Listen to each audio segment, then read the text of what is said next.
Hi guys, here's part 2 of the backs from my Radialvas sets. So I found some of the correct material to use, and so before I fire everything up and it makes a lot of noise, I've set it up in the X-curve. One thing I did find is this wood tends to have curvature in all sorts of directions, and so I had to use double-sided tape to stick it to the back so it isn't bouncing up and down when it's on the CNC machine. So I'm hoping it's going to stay stuck long enough for me to do it. So we'll fire everything up and give it a go.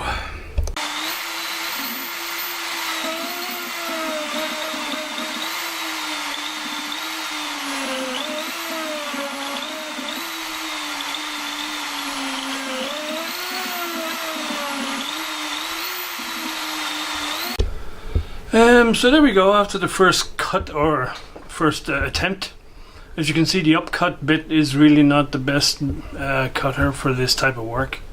However, we'll get it out of there and see if we can tidy it up.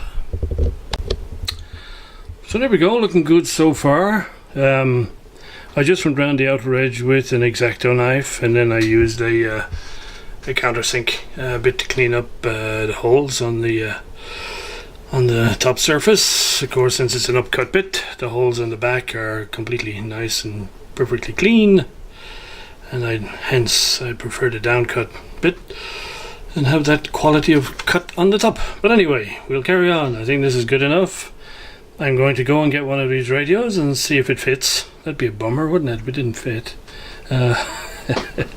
Before we go any further, well, the fit is not exactly, it's going to need some manual tweaking to fit the lip here on this side of my Bakelite cabinet is higher than the cut out for it on the back here on both sides, so I need to take maybe 3mm off either side here and then keep going.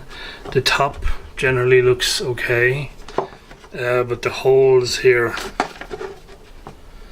the holes in the bottom of my back look to be too low down, too close to the edge. But apart from that, everything else, this slot here is spot on. So yeah, some minor tweaking is going to be needed. And here we go, all fitted in, looking nice. It required a fair amount of work, and who knows, it was just a little bit too wide, so I had to, but only at the bottom. So we're fine down this side, but then we were about 1mm too wide down here, so I had to cut that off, increase the radius slightly, cut a little bit off here, cut a little bit off here, and here's my bozo mistake where I lost concentration, and instead of cutting this corner square, I cut that corner, tried to cut that one square. Anyway, I'm pretty happy with that because, you know, having a template to work off like that rather than having to start from zero is a huge help, and it's a lot easier to do just a little bit of manual fitting to the final back than to have to do everything from scratch. Okay, there's rough cut number 2 done. So I guess I better go get the other set and do the bit of fitting, so this will fit into that one. I expect it won't be exactly the same as the first one. The other thing I'm going to have to do is figure out how to put fasteners in here, because these backs are not screwed on. They had sort of little expandable pins that you press in, and I'm not quite sure how I'm going to replicate that because I don't have any of them. But we'll cross that bridge when we come to it. So here's the other set. This is the one I completely rebuilt. Stripped it down to bare metal and started over. And I was wrong. I do have some of these pins. So at least I'll have something that I can use as a reference. And here's what these pins look like.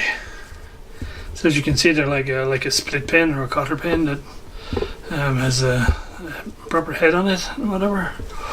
So yeah, we'll see what we can do with those.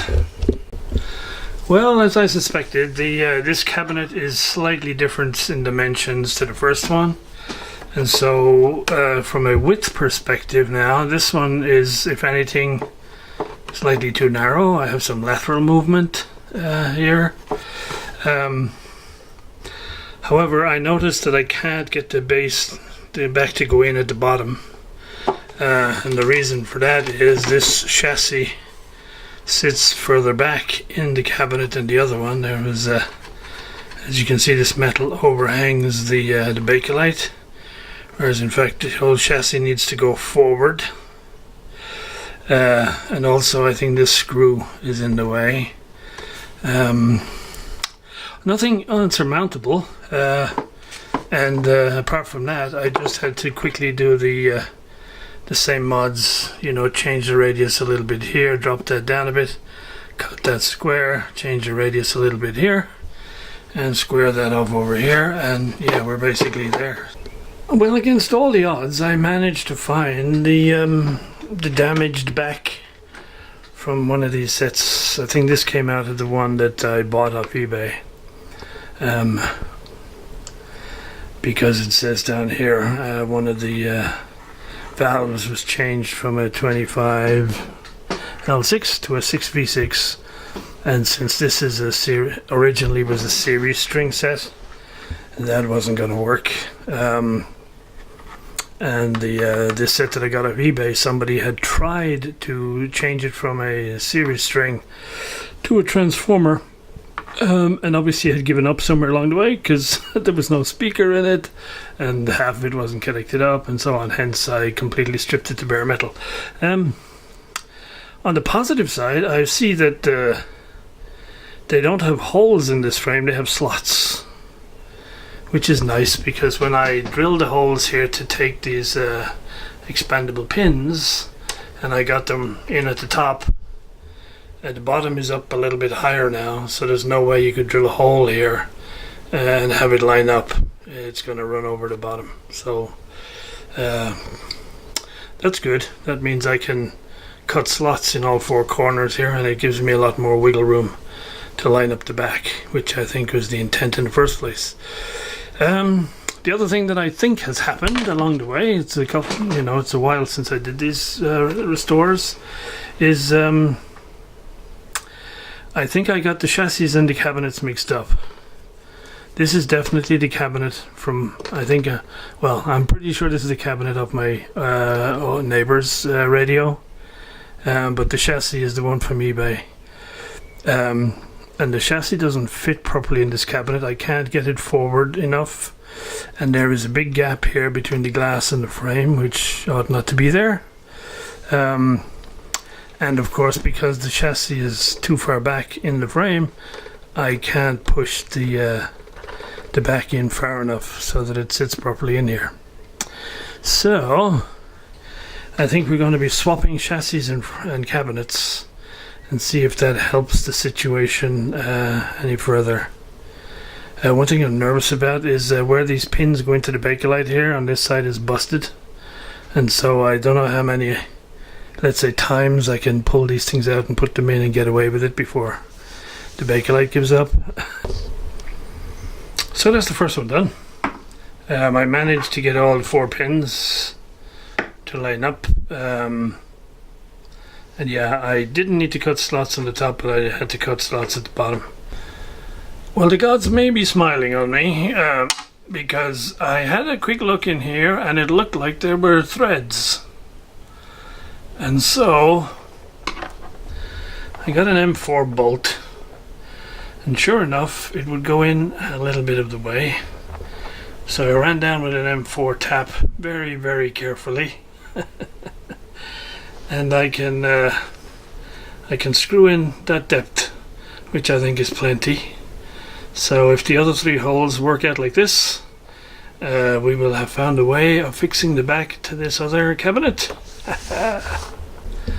Right, that's the holes tweaked and aligned so that they line up with the holes in the cab. I don't have M4 bolts that are short enough, so I'll either have to go getting the Dremel out and cutting some bolts of length, or go to the store and get some tomorrow. So my idea for the lettering finally was to use the laser machine and engrave the lettering on the back. So this is my test piece. These were just to test, does it do a proper burn? And then I created a separate image of the back with just the lettering on it, which I imported and vectorized and all the rest of it. And we seem to be good. I mean, it's not exactly the same obviously as the original, but I think it looks really cool. So I think rather than go painting the backs, I'll just leave them like this with the lettering on, and which is the way many radios do anyway. So I'm pleased with this. I just have to make sure now that when I put the actual backs in, I can line everything up correctly so that it engraves it in the right place.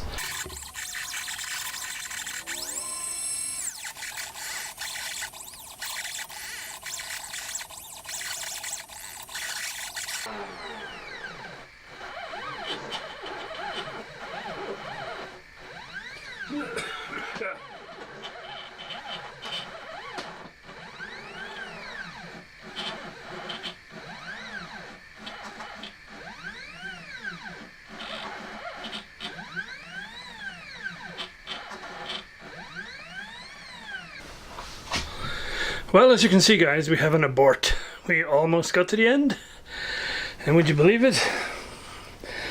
The y-axis bar came off the coupling on the motor. So we got to put that back, and yeah, I'm not sure there's anything I can do with the rest of this one, but we'll hopefully be in good shape for the next one. Well, we're out of luck. I tightened the screw back onto the motor, started up the second one, got about 5 minutes in, and it came off the motor again. So we're going to try a bit of Loctite and see if that helps.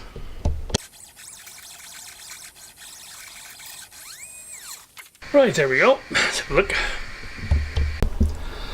So basically my problem was this coupling came undone a number of times. Probably easier to show you on this one. And as you can see, they're fixed couplings, and so I mean, I put those grub screws in really tight the second time round obviously, and yet they still came off. So I have to assume it was some sort of vibration.